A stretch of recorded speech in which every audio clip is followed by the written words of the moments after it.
I think the word, when I used it in 2009 a lot, meant hard work. I think the word has been manipulated in society in the last, half decade to mean burnout, and so I've switched using it more in a world of people, when a word changes its meaning to a large group of people, you have to acknowledge that. So I use the word work ethic a lot more. I will forever believe in work ethic. There's nothing accomplished without the execution, and I believe in work ethic, and I'm not to the expense of someone's health or mental status, but I'm a very, very big advocate. I would argue that I believe in work ethic more today than I did a decade ago. So if you have to break it down, right? When you say work ethic, what does that look like for you? How you came up with that acronym GAP? What is work ethic for you? It's like we can all agree that there's a certain amount of liquid in this bucket, right? To me, that's work ethic. There is everyone in here, and reading these incredible comments, observations, questions, everybody in here is got different skill sets in different things. So if I put in 7 hours a day into learning how to cook, over time I could be a much, much better cook, but I may not be as great as Jason Holzer or Jan McKinney or Anna, because they just actually had talent along with their work ethic. So there is a talent work ethic thing, but it takes an enormous amount of work to be Beyonce or LeBron, and or probably every single person here, right? Every one of us are going to really struggle to not recognize that the hours put into our craft, our execution, the time you put into your children, your employees, making this, trying to figure out the formula for this. For me, it's listening. I spend so much time listening. Everybody sees me talking all the time, but I spend 90% of my time listening. It's why I have early observations on things, and so I work at that. That's me putting in 4 hours last night, reading Twitter, Instagram, forums, Reddit, I read people's comments. This is why I have a poll. So I'm an anthropologist. I'm a strategist that way. So, I believe in it. I believe it's putting in the work. It's like push-ups. I think everyone here working on their craft and things of that nature, doing push-ups. If you do 8 of them, certain things happen. If you do 80 of them a day, a different thing happens. Now, we all have different muscle composition, so some of us may show more, but the work is the work is the work. It does matter. Oh my God, that is so interesting, because 10 years ago, you told me that you literally respond to every customer email. Back then it was email, right? This was 10 years ago when you were running Wine Library TV. And by the way, my friend, the reason the Gary Vee thing happened was the 4 years on Twitter where I replied to everybody who tweeted me and reached out to people talking about wine, and then social media.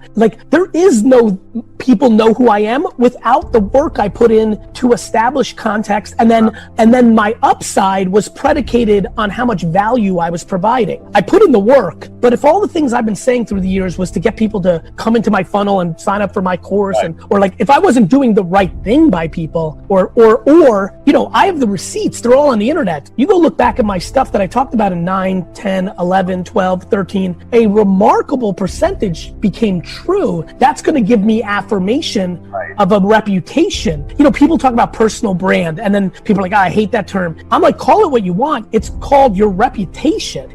Me being right about a lot of things was better for me than me being wrong about those things. Things that you've been struggling with, fear, anxiety, a challenge in your health, that child that's off course. When you look at the waters, nothing looks any different.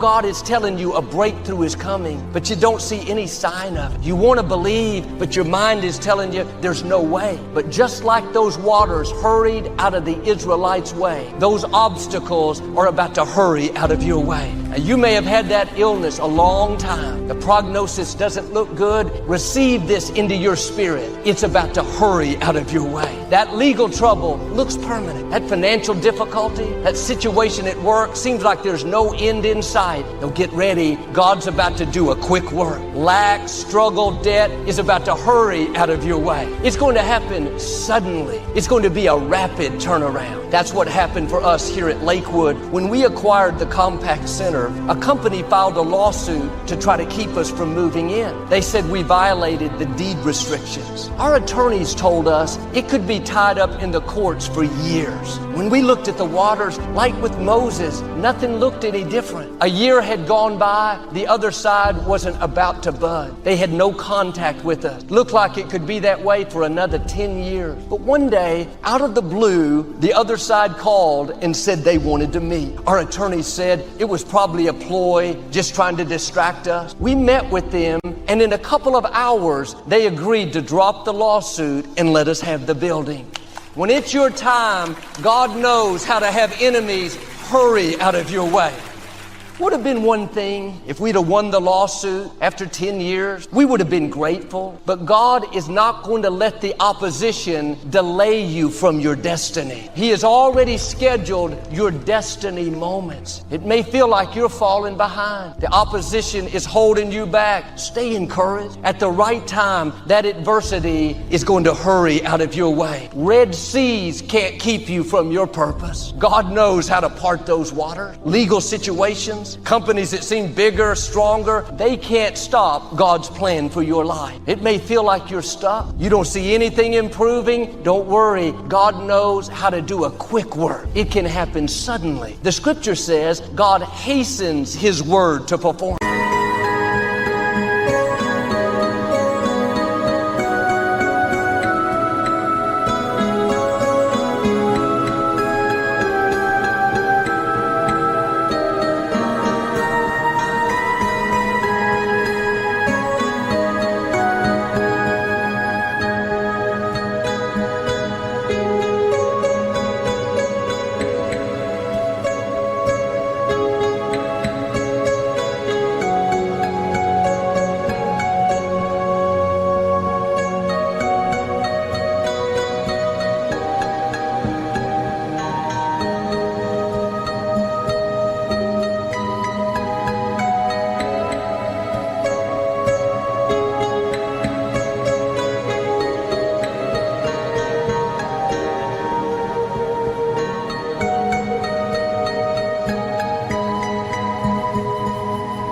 That word hasten means quickly, speedily, in a hurry. And I'm not saying that we don't have to wait. There are things that take time. What I'm saying is when you don't see anything happening, it looks like what you're up against is never going to change. When you come into your destiny moment, God will do it speedily, quicker than you thought. You'll accomplish a dream in a fraction of the time. God tells Abraham, take now thy son, thine only son, and go to a place I will show you. I will show you, not I will tell you, I will show you. And there offer him up as a burnt offering. And Abraham saddles up the ass and loads up his stock and puts his son in the cart, and they head out for a place that God says nothing about. God says, I'll show it to you.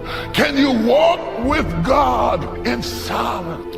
And it must have been several days' journey that they went, because the Bible said when they were 3 days off. God only knows how many days they walked to get 3 days off. Abraham looked up and saw the place afar off, and an angel said nothing and God said nothing. He just knew it because Abraham knew how to detect the silent sermons of God. Albert Hubbard, the 20th century author and writer, made a quote that I want to share with you. He who does not understand your silence will probably not understand your words. He who does not understand your silence will probably not understand your word. You might as well save your breath. The old adage that is often heard today says, I would rather see a sermon than hear one. But do we really see them? That is the question. Do we really see the silent sermons of God? Do we really detect the silent sermon of God? In our text today, we are watching a prophet, a speaker, a sage, a talker being shushed aside.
as God told him to go down to the potter's house, and there I will speak to you. But when he gets to the potter's house, God says nothing at all. So Jeremiah sits down and just watches, because if God is not saying anything, it doesn't mean that he's not saying anything. Without God opening up his mouth, the sermon was to be seen and not heard. And he brings the prophet down to the potter's house, and there he just watches what's going on. And what is amazing about it, for me to go to a potter's house would be a treat, because that's not my norm. But in Jeremiah's day, the potter's house was like going to the mall. It was normal. Pottery has gone back to about 14,000 years before Christ. Our oldest antiquities of civilization have proven that the ancient Mayans and people all over the world, and Asians, if we find nothing left of them, we find their pottery. Are you hearing what I'm saying to you? So pottery was a part of his life, and God says, go down to a place that's normal and stare at it, and I'm going to give you the silent sermon of God. I think we do not see the sermons of God today because we are too busy. We go in to get what we came to get. Give me 2 of them and 1 of them, and we check it out, and we go on about our business, and we are too busy to sit down and just stare. And maybe that's why God has shut us down. Maybe God has shut us down to sit us down so that we can hear the silent sermons of God. Maybe God has removed the clutter and the noise and the busyness and shattered your schedule and disrupted your life so that you can notice the things that you have been overlooking. Simple things like your children or your wife or your husband or your life. Maybe God canceled your schedule because you were too busy to hear the silent sermon.